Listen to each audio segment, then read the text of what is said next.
Qu'est-ce que le présent continu? En français, au présent, nous n'utilisons qu'un seul temps. Or, en anglais, il existe le présent simple et le présent continu. Le présent simple détermine une action fixe, tandis que le présent continu détermine une action continue, tout simplement quelque chose qui est en mouvement. Présent simple, quelque chose qui est fixe, et présent continu, quelque chose qui est en mouvement. Donc, par exemple, au présent simple, je fais quelque chose. Et au présent continu, je suis en train de faire quelque chose. Donc, le présent simple détermine généralement une habitude. Donc, par exemple, si vous jouez du foot, vous faites du foot tout au long de l'année, vous allez dire I play football. Je joue au foot. Si maintenant, admettons, un ami vous appelle, vous demande qu'est-ce que vous êtes en train de faire, dans ce cas-là, vous allez lui dire je suis en train de jouer au foot. I'm playing football. Comme vous avez pu voir, le présent continu se compose du verbe to be, plus son verbe associé, plus ing à la fin du verbe. Donc voici des exemples à toutes les personnes du singulier au présent simple. Ça, nous allons voir si nous pouvons les transformer au présent continu. Donc là, la première, nous l'avons déjà vu, I play football. Donc là, maintenant, je joue du foot. Donc je vais pouvoir la transformer. I'm playing football. Maintenant, là, tout de suite, je joue au foot.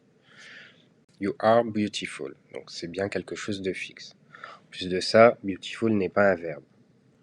Donc nous n'allons pas pouvoir ajouter ing à beautiful. Donc c'est quelque chose de fixe. You are beautiful. En troisième personne, the Eiffel Tower is in Paris.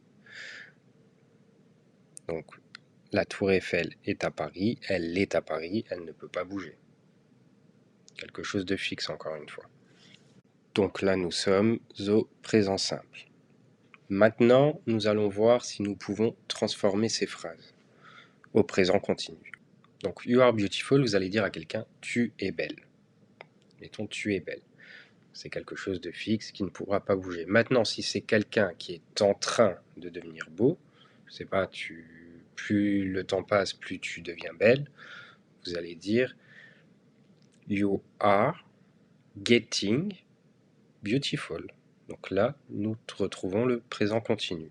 You are getting. Donc you are, le verbe to be, get, plus ing, et belle, beautiful.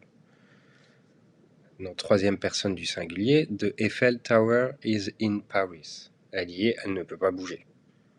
Maintenant, il se pourrait qu'un jour, quelqu'un décide de la déplacer. On ne sait jamais. Donc ce serait the Eiffel Tower is moving to, je sais pas, admettons London. Donc là, elle serait en train de bouger à Londres, parce que quelqu'un a décidé de la déplacer là-bas. Vous voyez la différence? Donc maintenant au pluriel, donc we are open. Admettons quelqu'un, j'arrive dans un magasin et je demande au vendeur êtes-vous ouvert? Ils vont me répondre we are open. Par contre, si ils sont en train d'ouvrir et qu'ils vont bientôt ouvrir, ça donnera du coup notre passé continu we are opening soon. Voilà. Donc là c'est une action qui est dans le mouvement. We are open, nous sommes ouverts. Alors, we are open every day, nous sommes ouverts tous les jours. Opening, nous sommes en train d'ouvrir notre restaurant, par exemple. Il n'est pas encore ouvert, il y a encore des travaux à faire, nous sommes en train de le faire. Vous voyez? Donc ensuite, my hair are blonde. Ils sont blonds. My hair are turning blonde. Là, c'est mes cheveux deviennent blonds, sont en train de devenir blonds. Tourneaux blonds. Donc par exemple, nous allons faire une phrase complète. My hair are brown, but they are turning blonde. Donc voilà pour ces exemples. Je voudrais juste ajouter une chose, c'est qu'il faut bien faire attention aussi, parce que parfois ça peut faire une énorme différence.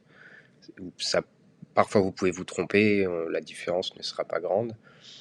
Mais par exemple, si vous allez dire « j'ai des tomates », I have tomatoes, ça veut dire que j'ai des tomates avec moi dans mon frigo, peu importe. J'en ai, je les ai obtenues. Maintenant, si vous allez dire I am having tomato, ça veut clairement dire que je suis en train d'avoir des tomates. Donc je suis en train de manger des tomates. Vous voyez, parfois c'est des petites différences qui peuvent vraiment faire une grande différence.